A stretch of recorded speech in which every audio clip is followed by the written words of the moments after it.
Y nos da gusto saludar vía telefónica al doctor Octavio de la Torre de Estéfano, que es presidente de la Confederación de Cámaras Nacionales de Comercio, Servicios y Turismo con Canaco Servitur México. Doctor Octavio, muy buenos días. ¿Qué tal? ¿Cómo le va? Muy buenos días, muy contento de estar aquí en tu programa, fíjate.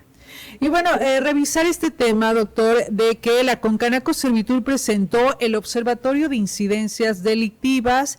Es una herramienta que, bueno, refleja un diagnóstico que busca precisamente, pues, dimensionar los problemas delictivos a los que se enfrentan, pues, el comercio establecido. Si nos puede compartir más al respecto. Mira, se ponderan 6 delitos en particular dentro de este observatorio, pero el enfoque específico es la implementación de la estrategia contra la extorsión. Esta es una herramienta que busca acompañar el Acuerdo Nacional contra la Extorsión y, por supuesto, tener un respaldo directo a los negocios familiares. ¿Qué pretende este observatorio como una herramienta de seguimiento y análisis? Pues primero identificar cuáles son las tendencias en términos de interlocución entre los 3 órdenes de gobierno, ver los focos rojos, las modalidades incluso delictivas en cuanto a la evolución, pero sobre todo analizar las afectaciones al sector comercio, servicio y turismo con principal énfasis a los negocios familiares. Nosotros somos representantes por ley legítimos del sector terciario, que es el sector que mueve la economía y es el sector que es el motor económico de nuestro país. Y bueno, esta estrategia de observatorio pues se va a sumar con nuestra red de cámaras empresariales en todo el país para impulsar 4 aspectos. Mira, uno muy importante que es la prevención, sí. Otro, la coordinación institucional, la orientación que requieren los negocios como tercer punto y sobre todo una denuncia segura. Hay la armonización y la adhesión a la estrategia nacional respecto a este observatorio, pues incluye 4 componentes.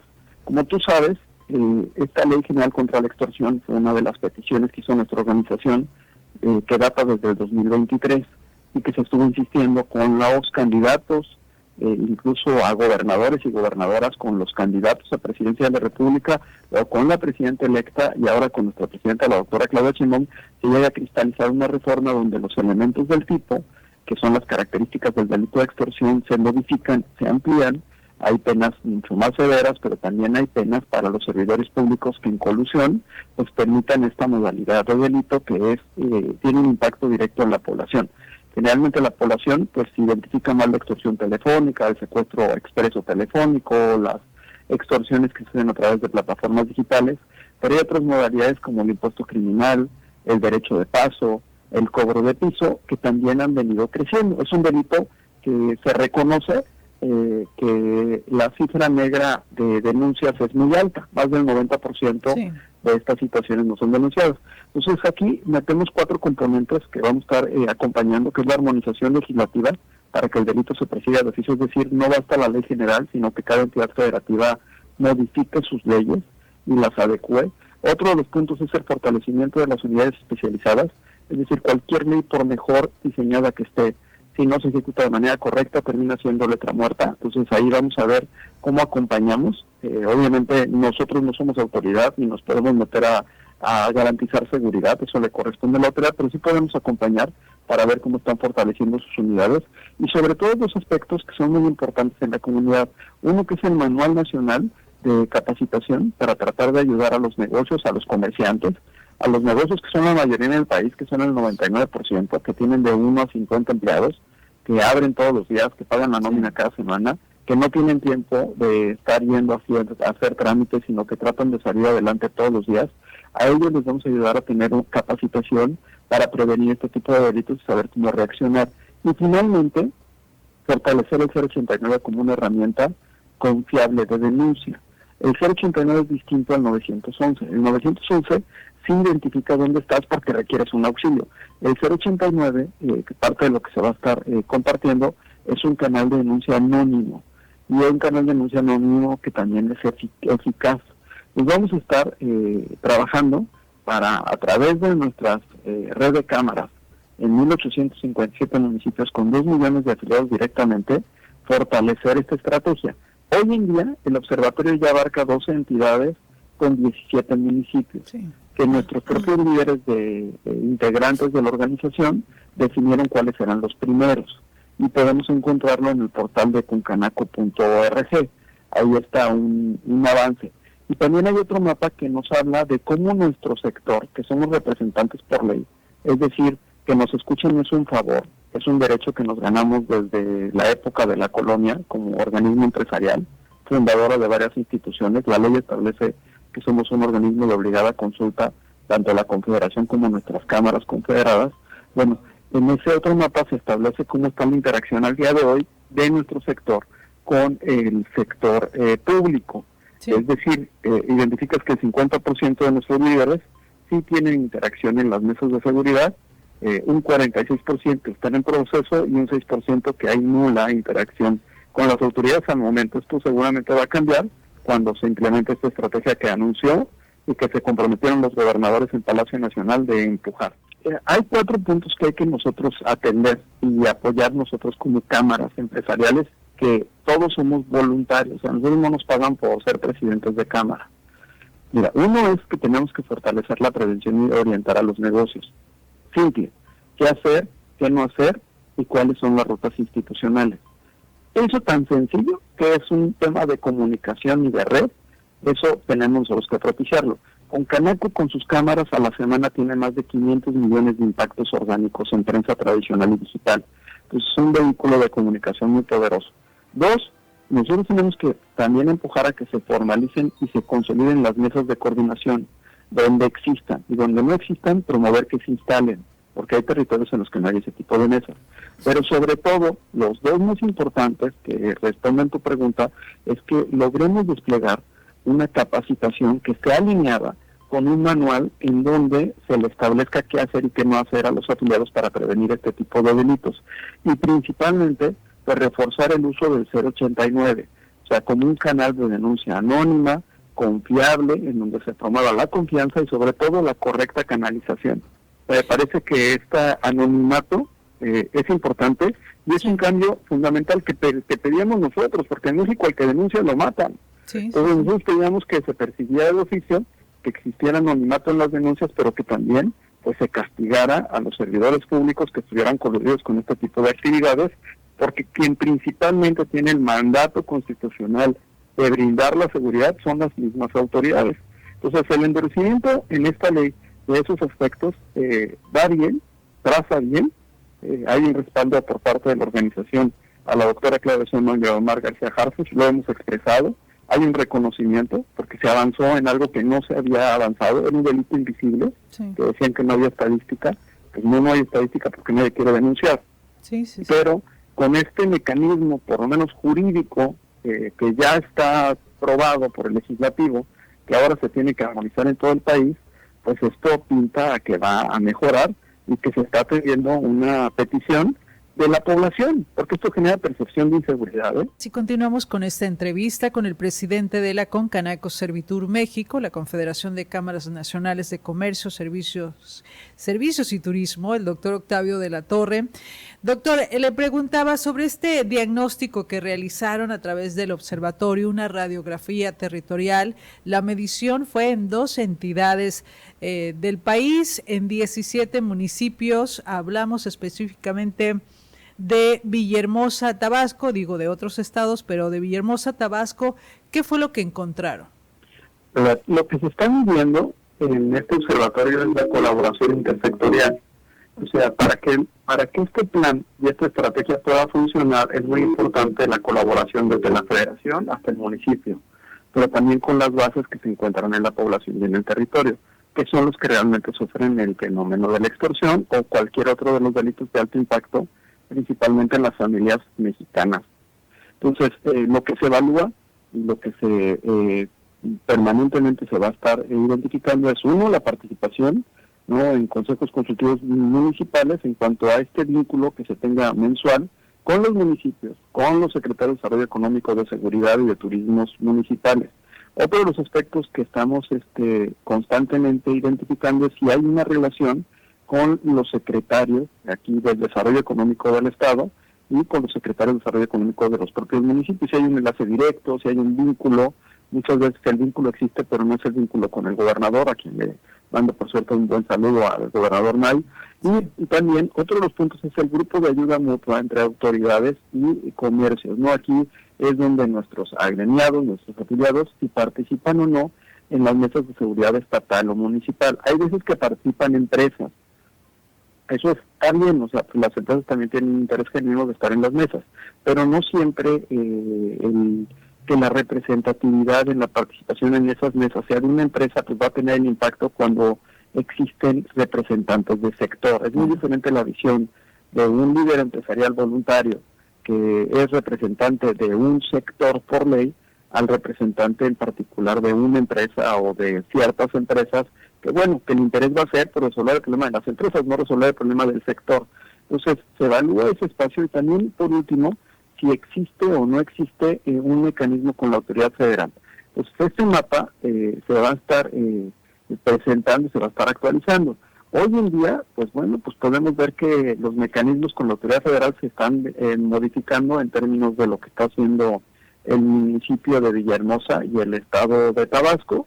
O sea, hay cambios. Esta evaluación se hizo hace 2 meses, se va a volver a actualizar en enero, y también vemos un semáforo nacional de coordinación de seguridad, que se identifica a nivel no de empresas, sino a nivel de líderes empresariales, que bueno, en el 50% del territorio nacional, pues hay una coordinación conjunta que podemos pensar que es efectiva, por lo menos en términos de comunicación. En 44% se encuentra en proceso de colaboración. En ese proceso de colaboración está esta franja que abarca el Golfo de México, en donde obviamente pues está también Tabasco. Y el 6% es donde hay una poca o nula coordinación. Una de las entidades federativas que requiere fortalecer la coordinación con los líderes empresariales de las cámaras de comercio, que son los representantes legítimos del sector en la zona, pues obviamente es Tabasco. Aquí hay una gran área de oportunidad en términos de coordinación que está mejorando y que seguramente con el acuerdo que se acaba de firmar a nivel nacional y con la participación de nuestros líderes, pues seguramente se va a venir fortaleciendo, ¿no? Pero la comunicación principalmente me parece que es el factor más importante.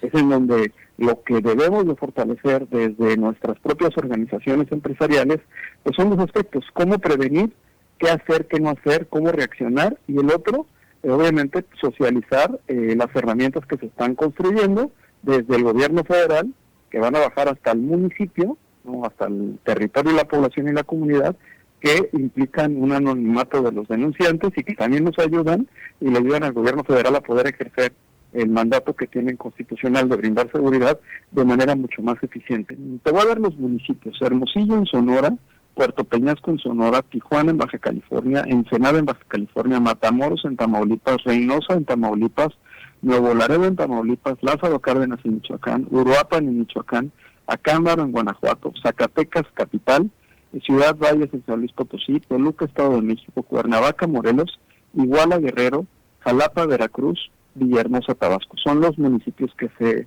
eligieron para hacer la primera, el mapa, ¿no? Y poderlo trabajar. Estos municipios resultan de una consulta interna. Nosotros tenemos reuniones mensuales por ley. Hay una ley de cámaras empresariales confederaciones que nos obliga a reunirnos y tener acuerdos a nivel consejo. El consejo está integrado por comerciantes y prestadores de servicios, dueños de negocios de todo el país, designados por todas las cámaras del país y electos por una asamblea nacional que sesiona una vez al año. Y bueno, en el seno de ese consejo, en una comisión de riesgos familiares que tenemos al día de hoy, se determina, ¿no?, de acuerdo a las peticiones de los propios integrantes a nivel nacional, identificar para hacer este modelo, y este modelo, pues bueno, identificar las ciudades bandera y sobre esas mismas ciudades construir el modelo para nivel nacional. La intención del observatorio es que no estén nada más estos 12 entidades con 17 municipios, sino que nos vayamos a la totalidad de municipios o al mayor número de municipios, siempre ponderando, obviamente, en los que se identifique que puede existir mucho mayor riesgo. Y el riesgo muchas veces es percepción también. Claro. Por eso también es importante de conocer qué hacer, cómo reaccionar, porque el riesgo también, en muchos de los casos, también es una percepción que se tiene, sin demeritar las situaciones lamentables que se presentan. Ya a nosotros nos han notado varios líderes empresariales de la organización por denunciar la extorsión. O sea, digo, entendemos que en ciertas circunstancias pues hay un riesgo, por supuesto, en la comunidad y en el sector que representamos, porque también es un sector que al ser dueños de negocio, no, pues es un sector que también, y ser voluntarios, pues es un sector que todavía es mucho más vulnerable, ¿no? Sí. O sea, no tienen las capacidades para tener seguridad privada o para tener una camioneta blindada, ¿no? O sea, vives en la comunidad y sufres o transitas en estas realidades. El sector de comercio, servicios y turismo es un sector resiliente, es un sector de población y cercano a las comunidades. Es un sector que te representa el 66% del Producto Interno Bruto y que te da casi 7 de cada 10 empleos formales. Es el que ustedes ven cuando salen a comprar el pollo, a la ferretería, a la plomería, o cuando van a las grandes tiendas departamentales, o a los hoteles, o cuando se suben a un transporte, o cuando van a un restaurante. Sí. Entonces, siempre ha sido el sector que saca la casta por el país, en términos de PIB. Cuando tú ves que hay crecimiento, el sector en promedio que crece más de todos, incluso los otros decreciendo, es el nuestro. Porque pues nuestro país es un sector más enfocado a la parte comercial de servicios y la parte turística pues obviamente está ido fortaleciendo. Nosotros vemos que hay una gran oportunidad el próximo año con el Mundial.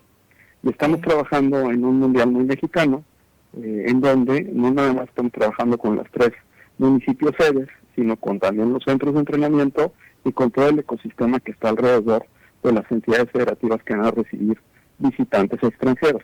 La intención es, porque lo estamos haciendo con Secretaría de Turismo y con Presidencia de la República, pues es impulsar el que se identifiquen qué puedes hacer en distintos lugares, cómo puedes visitar, y también estamos en el proceso de ayudar a la digitalización de todos nuestros negocios para que puedan recibir a los visitantes extranjeros, que son más o menos 5 millones.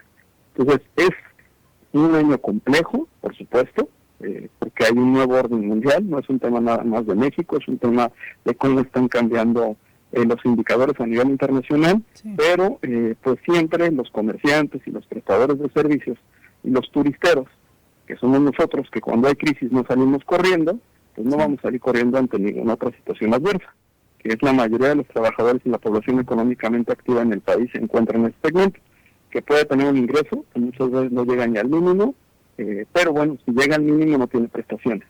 Esa es una economía laboral que obviamente pues va en detrimento de la población y de los propios ciudadanos, ¿no? Porque todo lo que se construye con una leycilla, con unas vacaciones dignas, con un reparto de utilidades, con un incremento de salario mínimo para ese segmento de la economía activa, es una fantasía, o sea, no lo reciben, ¿no? Sí. Y tienes otro lado que son los negocios que se encuentran en informalidad, que por supuesto en ambos casos pues terminan afectando al que sí cumple, porque son negocios que no nada más afectan al consumidor final, que no te dan las garantías y seguridad que te da un comercio establecido o un prestador de servicios establecido, sino que también en muchos casos pues distribuyen o venden contrabando o venden piratería. Sí. Ahí hay un impacto directo. ¿Qué se busca? Pues que la informalidad, desde nuestra perspectiva, es un síntoma y es una trampa, y como síntoma y como trampa se tiene que atender. Pues estamos buscando cómo, de acuerdo a un modelo que presentamos en Presidencia de la República con la doctora Claudia Sheinbaum, hacer mucho más atractivo y mucho más fácil el que quien se encuentra en la informalidad se pueda trasladar a la formalidad. Sí. El reto se encuentra en ese segmento, en donde premies y ayudes a los que cumplen, y a los que se encuentran sin cumplir, pues bueno, lejos de castigarlos, buscar cómo podemos impulsarlos para que puedan superar esa trampa y ese obstáculo y reconvertirse a la formalidad. Ese es el espacio, o sea, la formalidad no tiene que ser cara, ni difícil, ni estar sobreregulada, al contrario. Es más, no se tiene que castigar el generar de empleo formal, se tiene que incentivar. En ese proceso, estamos nosotros como Organización Nacional trabajando pues para que se piense y se vea de manera distinta al formal y para que también se atienda de manera distinta al que se encuentra en informalidad, que todo termina siendo un síntoma de la propia economía, que se entiende, muchos están en un espacio de sobrevivencia, pero bueno, esa precariedad no tiene que ser una tendencia en donde la mayoría se encuentre. Muchísimas gracias, feliz Navidad y próspero año nuevo a todas y a todos, y saben que tienen una confederación y cámaras de comercio que están poniendo al centro a las personas.